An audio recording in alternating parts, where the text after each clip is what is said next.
Hello everyone. This is The Question. It's been a while since I last spoke to all of you, and I just wanted to update everyone on the things that have been weighing on my mind. First off, let me address why there's been a lack of posting on my page lately. Honestly, I needed a break. Preparing for real-world appearances soon takes up more time and energy than most people realize. But beyond that, being someone who cares deeply about this world and its people, it can be exhausting. Frustrating too, because it's not just the elites in shadowy corners causing problems anymore. There are civilians out there doing awful things too.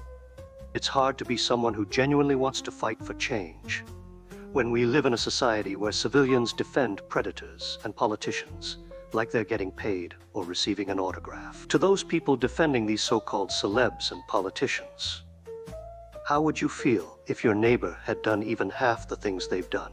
I ask that question constantly, but I never get a proper answer. People will justify anything as long as their favorite personality is involved. They don't care about morality, ethics, or consequences.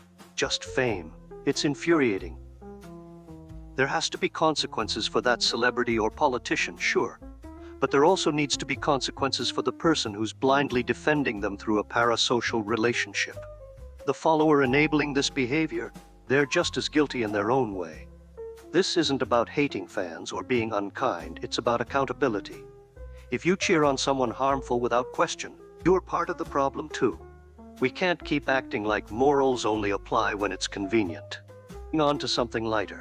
I'm actually really excited about the new LEGO Batman game coming out. It's been a long time since I've been genuinely hyped for anything DC related, and this might be the first thing in years that's got me buzzing. I'm hoping they include me in it. Obviously, not just as a cameo or some tiny side character either, like full presence. The Question deserves his spot there. It'd mean a lot if they finally acknowledged my importance enough to put me in there properly after all these years. The lightheartedness didn't last long on this topic, because I need to talk about something related to the game that a lot of people probably forgot about already. And what I wanted to talk about was the backlash for Rainbow Batman. Before you even comment, let me be clear. I remember it clearly. Thousands of so-called fans claimed it was about representation and celebrating a community. But the truth, it came from a comic book published in 1950. That's right. The original Rainbow Batman concept is decades old, not some modern progressive pushback against tradition or anything like that. Worse yet, they included that same skin as DLC content in LEGO Batman 3 back in 2014, which means these new tourists have no real knowledge of DC's source material whatsoever. They don't understand where things came from historically. They don't care about characters beyond surface-level aesthetics, and they certainly have no love or passion for DC beyond wanting control over its direction. They don't care or know anything about the source material.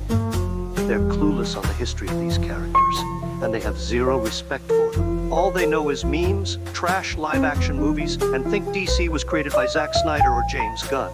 These are the same people who argue with you online about Batman like they're experts, but have never watched a single episode of Batman, the animated series, or read something as foundational as The Long Halloween.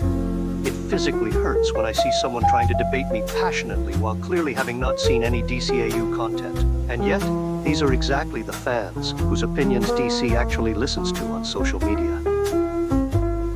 All we can do as true fans is when they're wrong, we shut them down the same way we did with Rainbow Batman. If you want to know why DC hasn't resonated in a long time, just look at the opinions being spread in our fandom. Is it even a fandom anymore? Or has it become something else entirely? I'll wrap this up with a few questions. Are you excited for the new LEGO Batman game? And what's your favorite Batman game of all time? Let me know in the comments.